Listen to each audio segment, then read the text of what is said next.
So as soon as I heard the story of this Acharya, I immediately felt deeply impressed by his story, which showed that there are still those who practice the way of the forests and the wilds in the same way as I had done.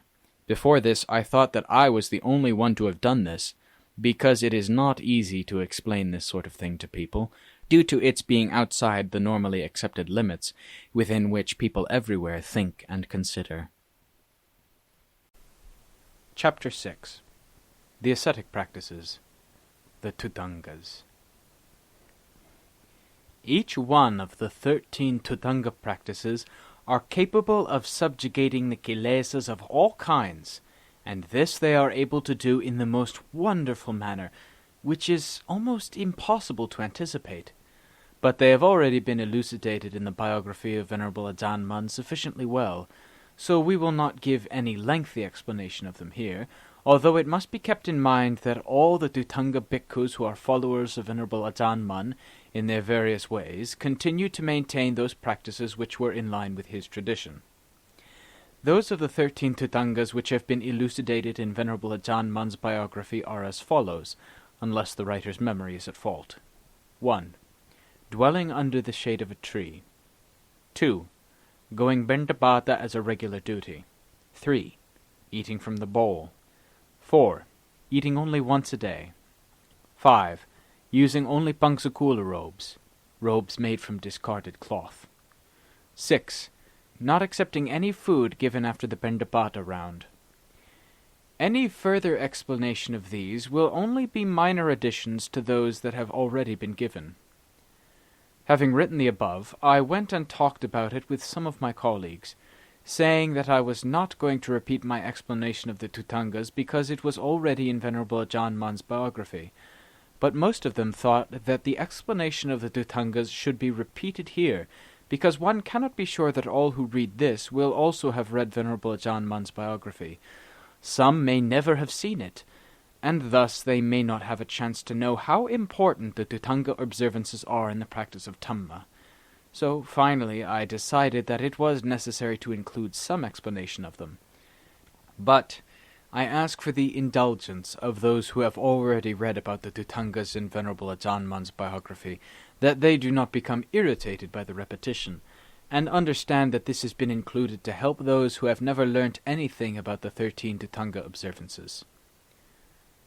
The Dhutanga observance of dwelling under the shade of a tree, Rukkamula, was the first of the Dhutangas to be practiced by the Lord Buddha. On the day when he penetrated Dhamma in enlightenment, and the 3 worlds shook, he was sitting under the shade of a tree, the great Bodhi tree which Buddhists have looked upon as a sacred tree and synonymous with Buddhism, the Sasana, and the great teacher, the Sasada, right up to the present day. Also, when the Lord entered Parinibbana, it occurred under the shade of trees, the twin Sala trees. This is what is meant by Rukkamula in this Dhutanga observance. Living in a hut, roofed and closed about, gives security against various dangers, which is very different from living under the shade of a tree. This can be learnt from those who have stayed both indoors in a hut or vihara, and also Rukkamula, under the shade of a tree where it is lonely. The heart feels how the first is warm and cozy, while the second is very lonely, and how different they are.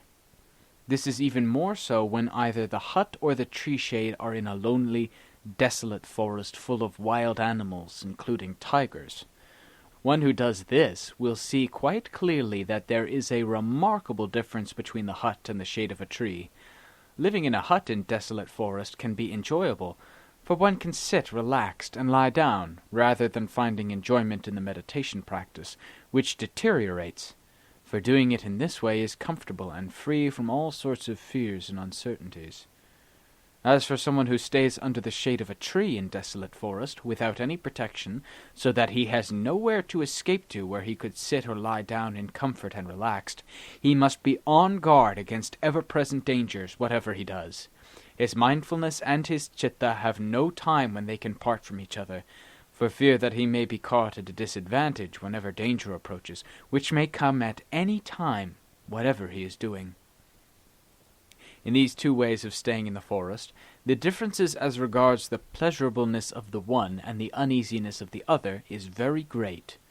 One who stays under the shade of a tree will suffer a lot in almost every way, but as far as his samadhi bhavana goes, if he is someone who is intent on Dhamma, he will develop and gain more by the practice of Rukkhamula, because in all postures and movements he will act in the manner of one who is striving, excepting only when he sleeps. The force of the fear of danger drives him to be watchful and careful and to maintain mindfulness, which he dare not allow to depart from the heart. This is undoubtedly of great value in helping him to make that effort which can cause the chitta to develop in samadhi and wisdom. Therefore, for a warrior who is ready to face death, the Dhutanga of living under the shade of a tree in a desolate forest is like going to the front line of battle. Even though his chitta has never attained calm, never known what samadhi and panya are like, nor what the experience of the path, fruition, and nibbana means, when he sets up his mindfulness inwardly, in intimate contact with the heart, making an effort to guard it and prevent it slipping away, then his meditation practice will be correct and complete with mindfulness, and regardless of which aspect of Dhamma he is using as his preparatory meditation technique, his parikamma bhavana, his meditation practice will be correct and complete with mindfulness. Likewise, when examining and questioning the true state of nature, the sabhava Dhamma, to see it clearly with wisdom, then true wisdom can arise when mindfulness is there to control the mind. Mindfulness is therefore an essential component of mind, a Dhamma, and is of the greatest importance in affairs both internally and out in the world. Those who live in desolate, lonely places, under the shade of a tree, or in similar ways for the purpose of self-training, therefore have a much better opportunity to promote their striving in this way than have those who stay where they feel safe and secure, and where they feel no anxiety at all, such as in a hut. The value of staying under the shade of a tree is to be found in the way it prevents one from relaxing into complacency and self-satisfaction. Thus it makes one mindful of oneself, which leads to the development of samadhi samapatti, ability in samadhi, and magga, phala, nibbana, the path, fruition, and nibbana, in a steadily progressive manner with no wasting of time or delay, nor any doubts or hesitation due to negligence and complacency. Those who have been living Rukkhamula in desolate forests until they have become used to it are like experienced fighters in a war who have no fear of the enemy, for they can live anywhere, which is very different from those who have had little training. Venerable Ajaan used to praise the practice of staying under the shade of a tree in a manner that left a deep impression on those who heard him, and it was a topic that he often brought to mind and talked about right up to the end of his life. He used to speak about it in such a manner as to bring all his followers to their senses, and make them think about their own situation, and to arouse interest in the practice of living the way of Rukkhamula. He used to say that, if my bhikkhus want to know about themselves, both in regard to what is gross and subtle, and to have confidence in their own abilities, such that they know whether or not they are bhikkhus who practice the way in full measure, they ought to go and take up the practice of Rukkhamula, living under the shade of a tree in a desolate forest which is full of tigers and other wild animals to keep them alert. In addition, this will test and show to what extent they are skilled and fearless, and also the extent to which they are incompetent and timid, until they know fully, in all ways, what is meant by living Rukkhamula, which was established by the Lord Buddha. Once one knows the fears that are inherently in one's nature, and the courage that comes from the effort one makes, which can clean them out, then sila, samadhi, panya, and the higher Dhamma will increase stage by stage. They are most likely to develop in association with each other, and one will know their progress in one's heart as it occurs, step by step. This is the way in which one can see the value of this Dhutanga practice to one's heart's contentment. The Lord Buddha and his Sāvakas all upheld the practice of this Dhutanga as an inherent part of their life of striving, from beginning to end, which was never given up, because it is the dwelling place of those people who are alert and zealous, not heedless and complacent, and the striving which they did by way of the chitta brought gains and development until they reached the end of the road, and nothing in the whole universe can compare with this. So the Lord established his teaching of Rukkamula to act as a signpost, pointing the way. It was as if he was saying, "This is the way to go if you want to overcome all fear and danger and get free from dukkha. You are all so dim, dull, and sluggish, and what are you going to do about it? This place is not a dull place, unsuited to mindfulness and wisdom, but a place that arouses and revives mindfulness, wisdom, and striving in all ways so that they become mature, strong, and penetrating. Come now. We, the Tathagata, will lead the way without hesitation. Don't go on messing about in a disorderly way, shouldering your heavy burden by thinking that you have sufficient strength and ability to continue on your own. For when you come to a critical situation with no escape, you will have nothing in you to turn to. You must be quick now and search for a suitable battlefield where you can gain victory, such as under the shade of a tree. There the citta will reach that Dhamma which is proper to the heart and void of all kilesas and dukkha of all kinds." It was in such a place as this that the Tathagata was able to gain ascendancy over all the kilesas, so that they gave in completely. Over there is the Sri Mahabodhi tree, which is the symbol of the great victory of the Tathagata, and if this is not Rukkamula, what else can you call it? Prince Siddhartha was enlightened and became the Lord Buddha at the foot of the Sri Mahabodhi tree, but if you are still in doubt, where else will you go and search for Dhamma, if not in the same kind of place as the Tathagata used to search for and know it? A place such as this is sacred to those who see danger. For where else should you go groping in delusion to search for sacred places? That which is sacred within yourselves is the most longed-for holy refuge, more desirable than anything else. You must search for it until you find it, and the place to search for it is in your own hearts, while depending on and aided by a suitable place to act as the field where you dig down searching in this way. Whatever aspect of Dhamma was revealed by Venerable Ajaan Mun, such as the foregoing example, made a deep impression, touching the hearts of those who heard it, for it was teaching that came from the true knowledge and understanding of one who was true in himself. There was no room to doubt it, nor think that the way of practice to attain the path, fruit, and nibbana should be anywhere else except in the practice of someone who does it entirely with samītikamma, actions that are appropriate and right. This was even more so when one listened directly to Venerable Ajaan's teaching, for it was as if he drew the path, fruit, and nibbana out of his heart, so that his followers who were blind could feel it, enough to make them long for it with regret before returning it to its original place. In other words, when Venerable Ajaan Mun gave a Dhamma talk, it seemed as though he brought it out from within him for others to see. Then, as soon as he finished, it was as if he put it back where it came from, in his own heart. Listening to him made us feel as if we were flying high and walking on the clouds. But once he finished, we became like a lot of blind men groping for the way and unable to find it. Uncertain about this, uncertain about that, thinking that this is good and that is best, picking up both the rice husk and the kernel, picking up all sorts of unessential things as well as the main essentials, which do not lead to anything valuable. They could just as well accept their fate and leave it at that. The Dhutanga of living at the foot of a tree. Venerable Ajaan Mun said that this had brought him remarkable results all the time, so he liked staying in such places and never got tired of it. When staying in a place without a roof and walls or anything else to protect one from danger, the citta is bound to be afraid and insecure. This is especially so at night, and for a timid person, whatever he sees he will believe is a tiger. So in the case of one who is very timid, he should in the daytime take note of where all the bushes are located round about where he is staying, so that at night he can see them and know what they are. Otherwise the bushes in the locality where he is staying will become tigers in his imagination, and they will deceive him all night, so that he will hardly be able to lie down and sleep or do any meditation practice.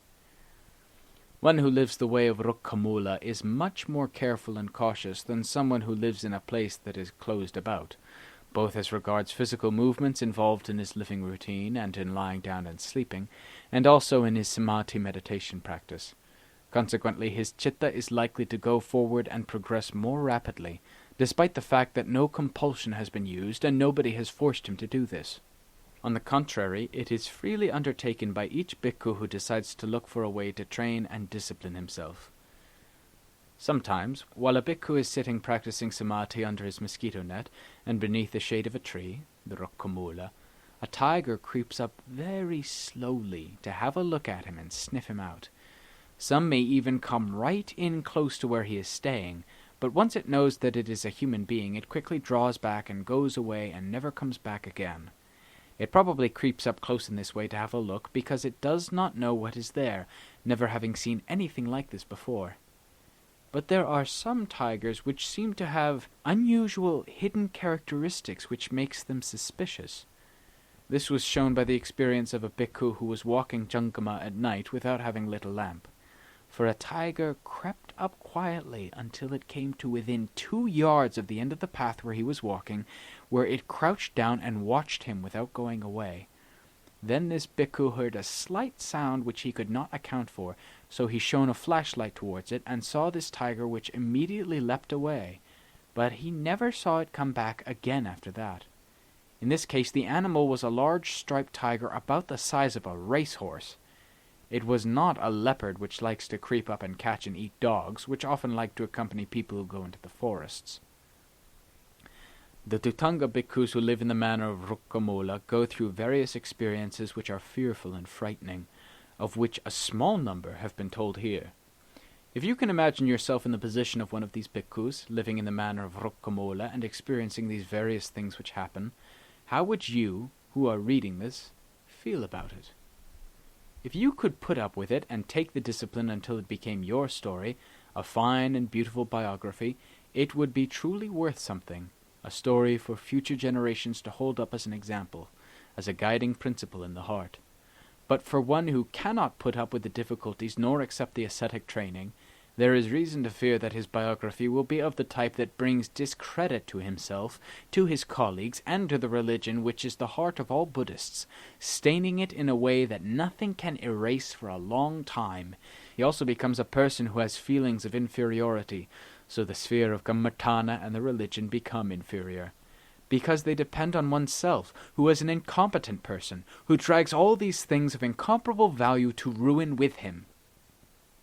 Merely using one's imagination to try it out for a moment is enough to make one realize how difficult for the body and tormenting to the mind is the way of those who strive and struggle using such methods, right from the start of the life of Dhutanga Kammatthana until they are able to plant their roots firmly in all the forms of Dhamma, due to their determination to go this way, however difficult it may be.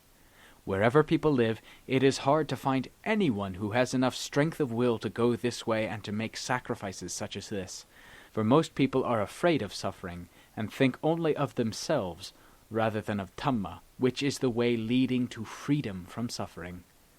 Living without any shelter or protection against all kinds of things can be instrumental in causing someone to see that he is a person who has made renunciations in all ways and is not dependent on anything.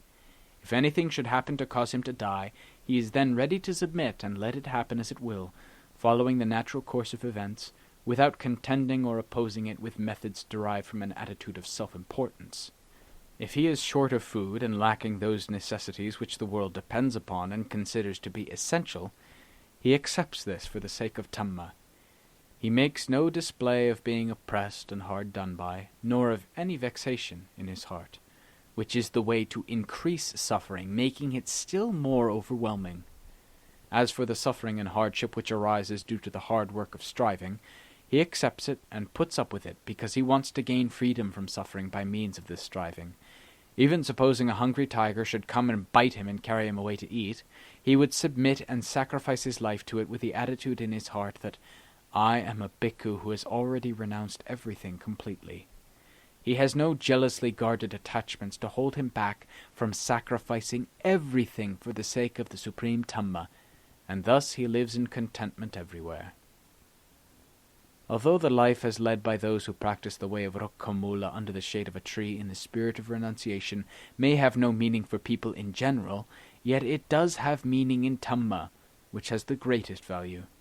Therefore, Instead of their lives and actions being meaningless, as people in the world generally like to suppose and believe, they become of priceless value.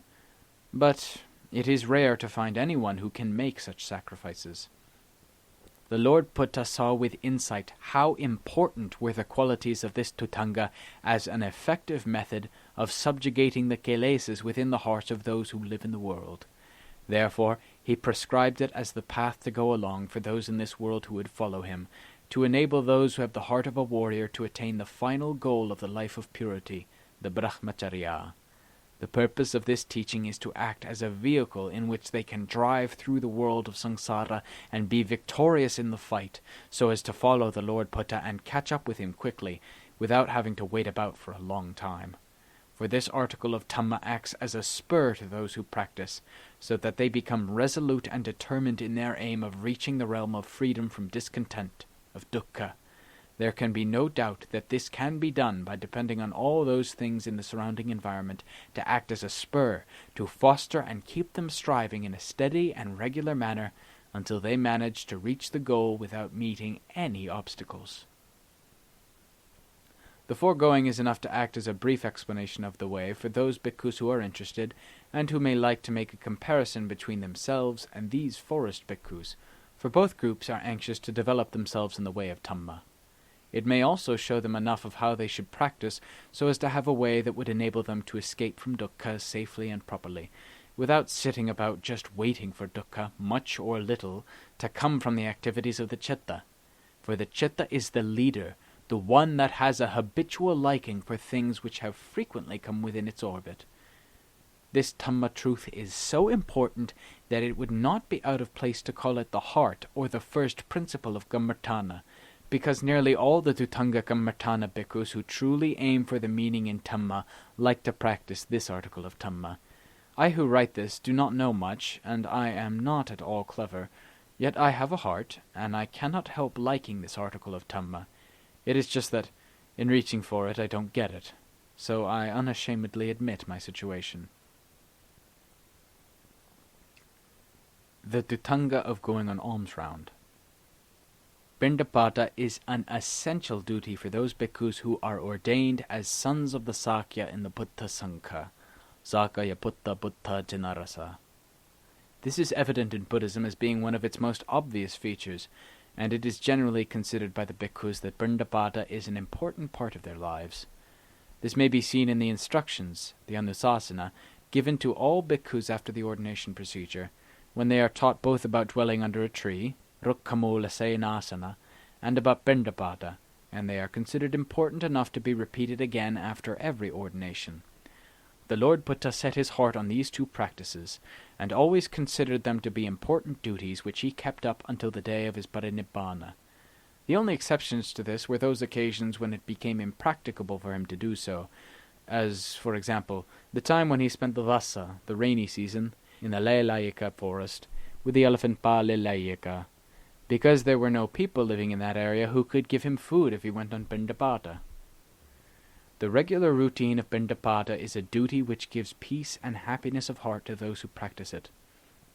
This means, firstly, that when one is walking in those places where there are houses and where people live together, and also when one is going to and coming from such places, one is striving for one's own development within oneself all the time, which is the same sort of thing as walking jankama at the place where one is staying. Secondly, it is a change of bodily posture and activity for the time while one is going Paṭipadā. Thirdly, for those who are in the process of developing wisdom all the time, while walking in Paṭipadā they may at times see or hear various things that are passing by and which enter and stimulate the doors of their senses. These are things which can promote wisdom, and which they can take hold of and often gain value from.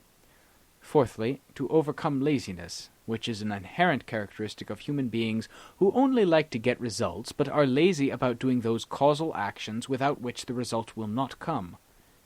Fifthly, to overcome conceit, which makes one believe that one is a high and important person whose family is long established in the upper classes, wealthy and opulent in all ways, so one dislikes the way of Paṭipadā, which virtually turns one into a beggar.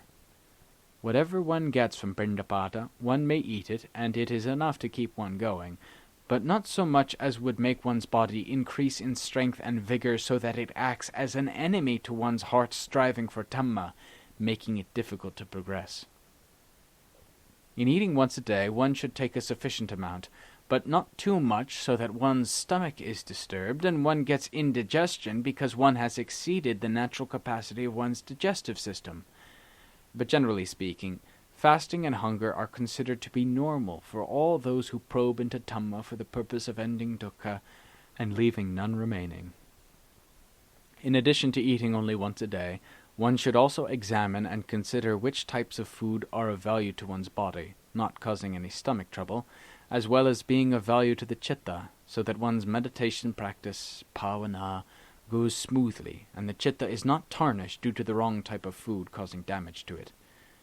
For instance, foods that are too hot and spicy or too salty which cause heartburn, making one feel anxious, are no help to one's striving for Dhamma. For body and mind are closely interrelated and can quickly react on each other. So it is taught that one should choose those foods that are beneficial, sappaya, and of value to both body and mind, if one is in a position to choose. But if one has no choice, and one knows that the food before one is not beneficial, then it is better not to eat any of it at all. For if one were then to persist in eating, it would only do harm to the body and cause dukkha and anxiety to the mind. But those who eat only once a day are likely to be well aware of themselves, so that they are not carried away by the tastes of various foods. Whether the Dhutanga Kammatthana bhikkhu does the practice of dwelling under the shade of a tree, rukkhamula, goes for Paṭipadā as a regular duty, or eats food only once a day as a regular practice, all of these are just his methods of training and putting pressure on the kilesas which cause the citta to be restless and unstable. Thereby their strength is reduced so that they are not bold and spirited enough to go wild like a stubborn horse which bolts away from the battleground. So the value which is derived from these Dhutangas lies in the way in which they make the body and heart light and buoyant, so that they are made easier than usual to train. The body does not then have so much vitality that it can be a heavy load on the citta, as when one lets it eat as much as it wants, as well as taking snacks and nibbling a bit here, a bit there, all the time, which is being excessively self-indulgent. This is very different from the ways of the Dhutanga Kammatthana bhikkhus, who learn and train themselves to know what is reasonable and moderate in everything which they associate with. The Dhutanga of eating from the alms bowl. This is the Dhutanga of eating from a single vessel, which means that one eats all the food out of the bowl, where it is all grouped together in one place. Both savories and sweets are all together in the one bowl, and not divided up in separate containers outside the bowl, for this would tend to promote greed and excess, which contradicts the essence of the Dhutanga bhikkhu who has set himself to live and be contented with little. This is right and appropriate for him, for he is not then cluttered up with all the preparations for eating, for sitting, for sleeping, and so on. The value which the bhikkhu gains from eating out of the bowl can be great, depending on the strength of each one's mindfulness and wisdom to probe and search and draw out this value for his own use. There are also 3 levels of practicing this Dhutanga, these being the lowest, the moderate, and the most excellent levels. For the lowest level, although all the food is put into the bowl, it is divided up and arranged so that the different types are separated, so that, for example, the rice and savories are in one area, and the sweets in another. Or they may be separated by a suitable item of food, such as a banana, which prevents them from mixing. For the moderate level, all the food is put in the bowl in the same way, but it is only separated to the extent that each item of food remains intact and is not actually mixed together. For the most excellent level, all the food, whether sweet or savory, is all mixed together, and none of it is kept separate at all. Before putting his hand into the bowl to take the food to eat, the bhikkhu should reflect upon it, patsavekkhana, thus, Patisankhayo niso pindapatang patisevami, which is a skillful way to consider all this food gathered together there in one bowl. He should do this with whatever strength of wisdom he may have for at least 1 minute, because the good which comes from this reflection when done properly is hidden in the food all mixed together, in a recondite way. In addition, the day will then come when one sees the craving, the tanha, which has been hiding behind one's hunger in a manner which one would never have suspected. For in the teaching of Buddhism, the hunger which arises from the body and mind, the Dhatu Kanta, is not normally considered to be craving, but that hunger which is in fact craving and which waits to creep into the body and mind whenever they are hungry is very secretive and evasive, and it is difficult to see and lay hold of it, because it keeps covering its tracks and infuses into the hunger which is in fact there in the body and mind. Then one has little interest in whether the hunger of body and mind has invisible kilesas hidden within it or not. The investigation or recollection which one does before eating, or continually while one is eating, is thus a way of finding out about those kilesas which are hidden in hunger. It also enables one to see the value of the recollection Patisankayoniso Paṭipadā Patisewami, and how it is a most efficient weapon for destroying these hidden kilesas. Then, whatever other duties or business one may have to do, externally or internally, one will not forget this article of Dhamma, so that eventually one becomes a person who always has it in his heart at all situations. I have not gone very far in exploring the various aspects of this Dhutanga, both as regards the types of food and the methods of recollection, because it would become too involved. The Dhutanga of wearing robes made from discarded cloth. The observance of using only Bangsukula cloth is the way to diminish the kilesas concerned with worldly ambition and the desire for beauty and attractiveness. These kilesas are looked upon as odious and pretentious by those who are the wisest of men, whereas all the average foolish people of the world look on them with pride and satisfaction and forget themselves in them. But the Dhutanga Bhikkhu who wants internal beauty, which means a clean and clear heart, must oppose these kilesas which want beauty and attractiveness to make them feel as if they could fly up and walk on the clouds. So he must go about looking for Bangsukula cloth which has been discarded in the charnel ground or on the garbage heap, and take them and wash them and sew them up, piece by piece, to make a sabong, chewara, or sankarti, and use them as mere coverage for his body, so that he may develop the Samarna Dhamma. Then he may follow the Samarna traditions without any concerns or worries, and he does not think with emotional attachment which is anxiously bound up with anybody or anything, accepting only that form of Dhamma which he is presently working on and delving into. In former times, the Bangsukula cloth was truly valueless, such as the shroud wrapping a corpse and bits of cloth thrown away on the roadside. It was not just a length of cloth which is called Bangsukula cloth that the lay followers give with faith, as is done in our country nowadays. Those who are able to go and find the true Bangsukula cloth must be bhikkhus who have decided to renounce the properly accepted way of the world, and have turned their hearts towards acquiring virtue as their wealth, as well as establishing their aim and purpose in the direction of Dhamma. This, in effect, means that they have entirely devoted and dedicated themselves and their lives, and turned themselves into slaves of the Buddha, Dhamma, and the Sangha, completely devoted and fully committed to them. In throwing away all that which most people look on as valuable, as well as the popular approval of society, instead of becoming a worthless person and a social outcast, as most people would think, their hearts grow in value in a wonderful way, almost beyond belief. Thus it was in the case of the Lord Buddha, for when he left home, renounced all the wealth of royalty, and ordained as an ascetic, he had become worthless in the eyes of the world and society in those days. But the result which came from this was far beyond what anyone could have guessed, for he became the supreme teacher to the three worlds right up to the present day. That this Dhutanga observance is a way of continually reminding and teaching bhikkhus to behave like discarded bits of cloth has the same purpose as the former Dhutangas, in that it is also for the purpose of promoting the value of the citta. The Dhutanga of living in the forest.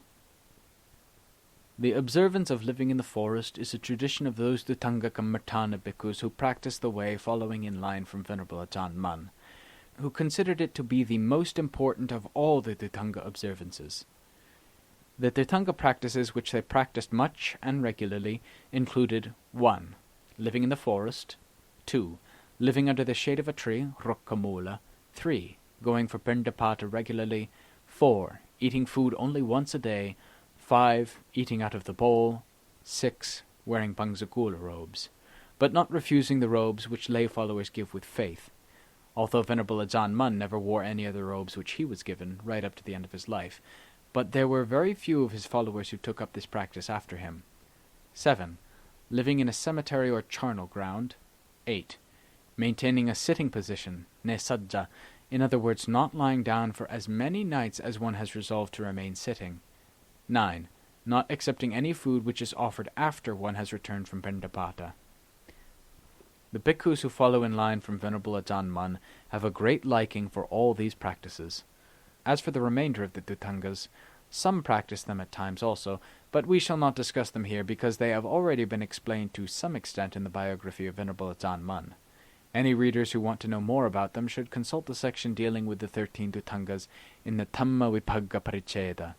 But here, any further explanations of the Dhutangas will only be in connection with the practices of each of the Dhutanga bhikkhus, which will shortly be described. Although the Dhutangas which those who followed in line from Venerable Ajaan Mun like to practice all the time are the ones which have been listed above. The 14 Kantavatta will also not be explained here, for they can be found easily in many books, such as in the second volume of the Vinayamukha. If the reader wishes to know about them, he should have recourse to the available literature. The Kammartana bhikkhus always practice in the general way of the 13 Dhutangas and the 14 Kantavatta. Even if they deviate from them in some details, they still keep within the basic principles of them as described above, without going off course to practice other things. But the things that they practice and what happens in their experiences do differ to some extent in unusual ways in each case, depending on their individual differences of character. Generally speaking, those bhikkhus who habitually like to live deep in the forest and hills are more likely to have strange experiences than those who live in the more readily accessible forests.